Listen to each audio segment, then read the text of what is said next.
कर्मा द दरिया, तोरे कर्मा द दरिया लगे तन में, तोर माया के मारे फिरत बन में, तोरे कर्मा द दरिया, तोरे कर्मा द दरिया।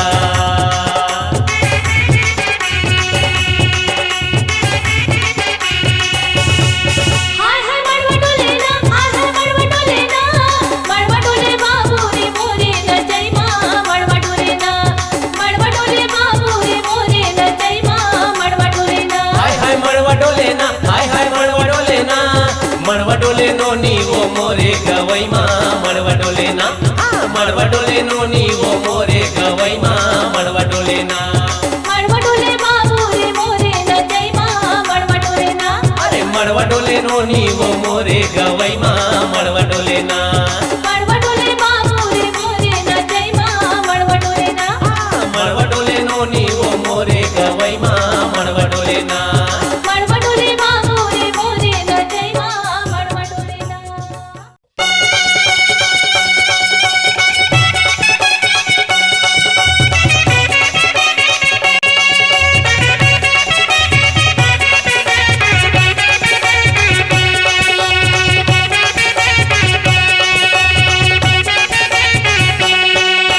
सुन संगवारी अरे तू बेनी वाली और कोनो है लबारी, ये बोला नींद नहीं आवैया, ये दे संगी जहुरिया के बाद, तोरे सुरता माने कटे रात, मोला नींद नहीं आवे ना, अरे मन मन गुना पलंग मसूता नींद नहीं आवे ना।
नजरिया हटूरी तोरे दिल में चला थे वो छुरी, तोरे तिरछी नजरिया हटूरी मोरे दिल में चला थे वो छुरी, अरे धड़ धड़ धड़ के मोर करे जा,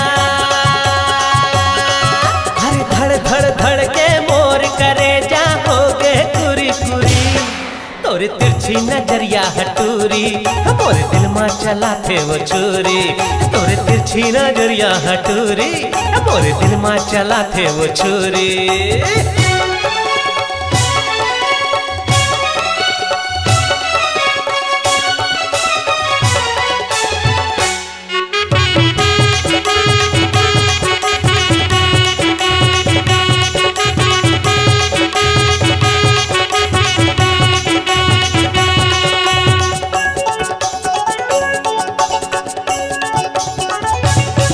टोरा नहीं जाने रे नहीं जाने, बोले ठोले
का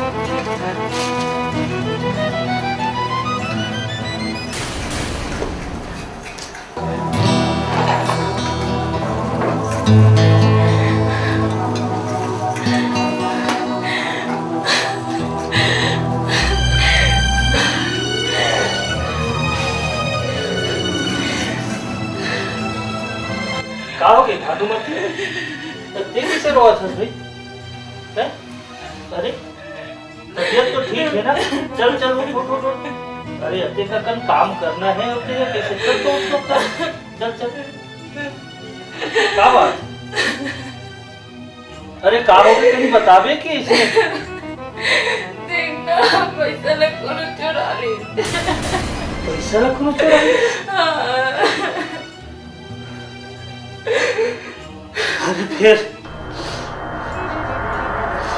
हम का मुंह देखा वो सगा करा है? कहूँ खेल ठट्ठा नहीं करे कोनो। अरे एक आध कहीं पैसा होतिस तो फिर कहूँ छोड़ कहीं कर लेते न। खाए बताओ हम सगा करा खा घर करा ये व्यवस्था ना करो मैं।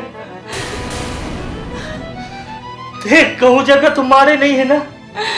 नहीं है सबुल खोई डरे में समझी कर मैं काम हो देखाऊं मैं।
समाप्ति भयो सातवां भावर शुरू करंती। क्यों महाराज? बहुत हो गए। जब से देखा तो ये हंडा, ये कोपरा, ये परात, वो टीवी, ये फ्रिज, अरे हद का सामान तो मुझे नौकर चाकर के घर में मिल रही। शादी लगे पहली काम बात हो रही थी, ये दूं वो दूं ये लाऊं। सुन बाबू खड़ा होता है, तोर ससुर कहाँ है? तोर ससुर के सामने बात हो रही इसके नहीं हो रही से? 5 लाख रुपया दहेज दे के बात हो रही से कहाँ है? कुछ नहीं है। बुला के ला दो ससुर ला, बुला के ला, मैं फैसला करूँ मैं। बिना फैसला के कोई शादी वादी नहीं हुए, कोई फेरा नहीं हुए। बेटा सुन, जब तक ये बात के फैसला नहीं हो जाए, दहेज नहीं मिली, कोई शादी वादी नहीं हुए। चल पोती।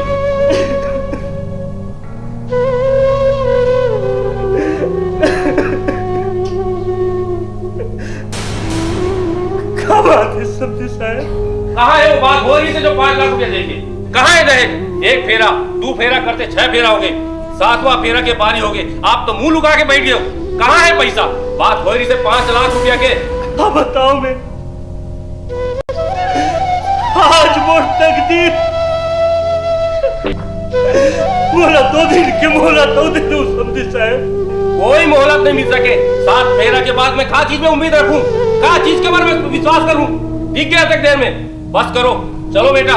समझे साहब, वो ये बेटी है, सत्तूरो बेटी हुई। हाँ, वही बात मैं कहना चाहता हूँ कि तोरे बेटी नहीं, मोरो बेटी के बिहाव होए, जाके पता कर लो दहेज में मैं खा दे हूँ। मैं वो कर चोरा ना रखे रहे हो। बस मालूम है कहाँ रखे रहे हो, दिखे पूरा बात तुम्हारा।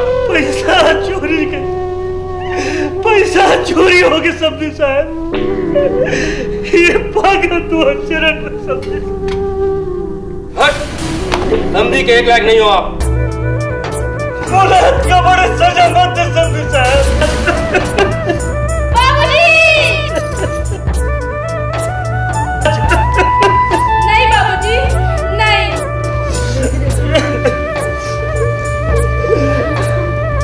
मैं बिहार नहीं करा, नहीं करो बिहार। आज भरे समाज में तो ये दुर्गति करे हैं। कौन चली मैं घर जाऊं तो उनका हाल कही बाबूजी। मैं नहीं करूं बियाह बाबूजी।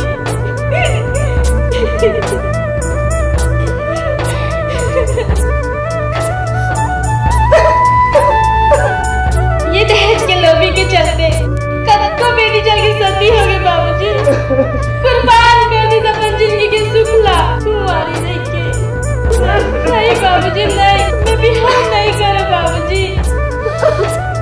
बाबूजी, मैं बिहार एक रेशम करूं, बोला दहेज नहीं दुल्हन चाहिए।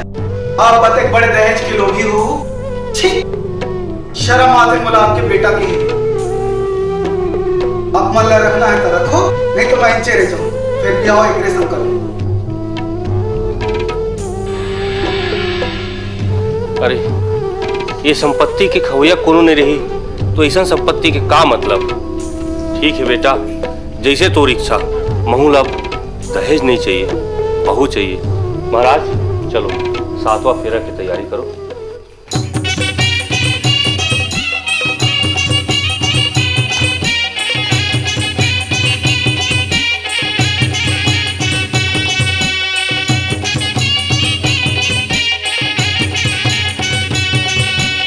आओ आओ समझी महाराज, आओ।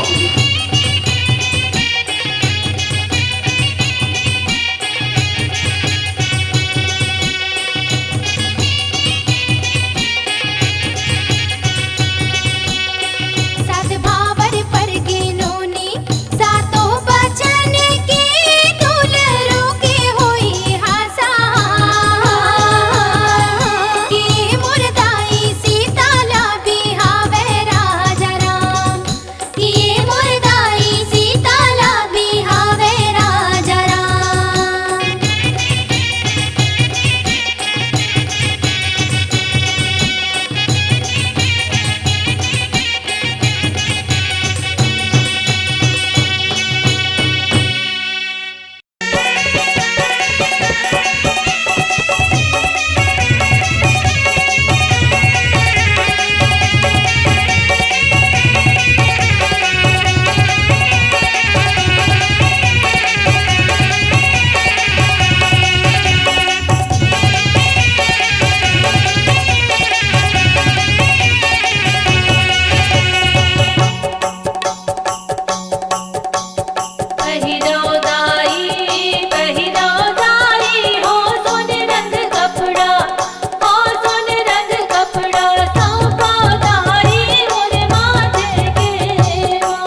तो एती ते है इसने हाथ रखबे तो फिर बेटी का हाल होही। और ये समझी ला जेन पैसा के बात कहे रहे ना 5 लाख रुपया ओकर व्यवस्था हो गए है एला रख। और सगा मन बर कपड़ा लत्ता के जेन ये है वो मतलब सब हियाव कर कोनो छूट मत जाए। हाँ अजहर के बेरा हो गए, चल तू जल्दी चल।